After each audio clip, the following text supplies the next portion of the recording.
I'm going to tell you a little story here. This is one of the mysterious ways God works. And this is living testimony I got here. I was 26 years old, and I'm riding a dirt bike in the desert of California. We camped in Horse Canyon, and this is north of Red Rock Canyon on 395. Well, we went over the mountain to the other side, and we're coming back over the mountain down, closer to Red Rock. And my friends are way in front of me. They all have got newer bikes. They're better riders than I am anyway. And they're way in front of me. So I'm riding down this sand wash. And if you know sand washes, you can go up the one side and down and up the other side and back. And it's a lot of fun. Well, I'm in a straightaway on the bottom of this sand wash. So there's no riding up on the, on the walls of the wash. So I'm riding straight down the sidewalk and down the sand wash. And this guy comes around the corner going the other way. Now, the unwritten rule was, if you got somebody behind you, you raised up your left hand because your right's on the throttle. And you tell the guy that somebody else is coming behind you. This guy made no sign at all that there was anybody behind him. Although I did see him look behind him when he came around the corner. So I'm thinking that's kind of odd. And then I get a ding. Just like a ding. A little bell. Ding. You're going to meet his friend in the corner. At the corner.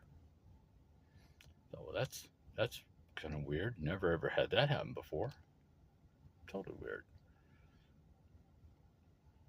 50 feet further.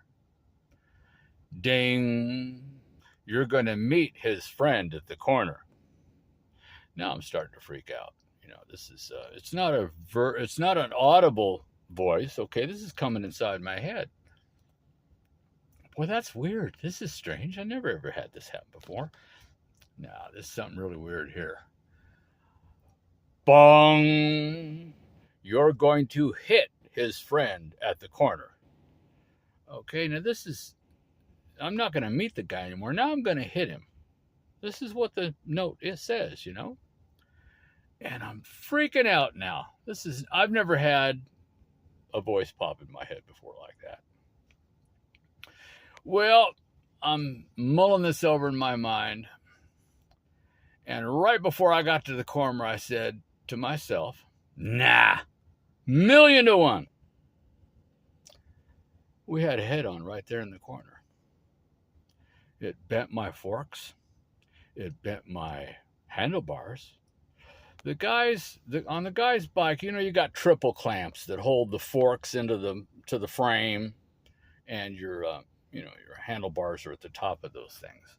Well, the bolt that held his forks in his motorcycle hit my handlebar only about yay far away from my triple clamp, which moved my throttle hand straight back about yay far, 2 inches or so.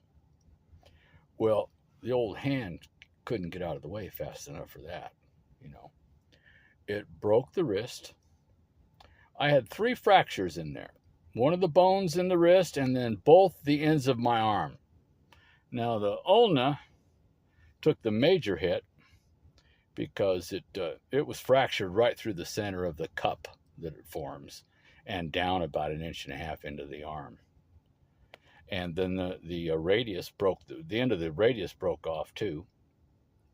And it was dislocated. Okay, my hand was, the wrist was up on top of my arm bones. It wasn't where it belonged at all.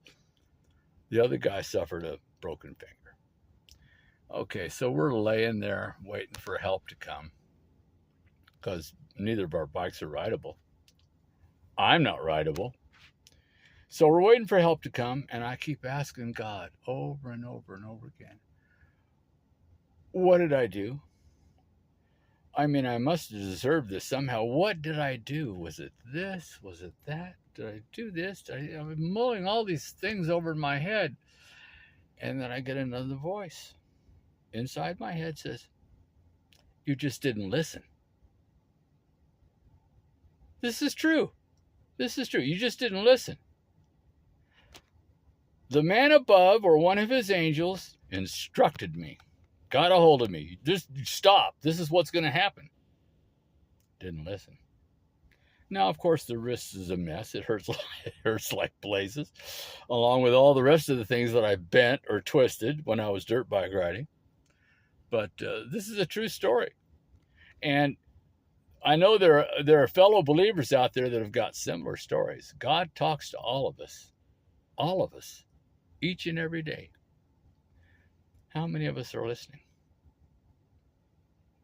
Think about it. That's it for today, folks. Bye-bye.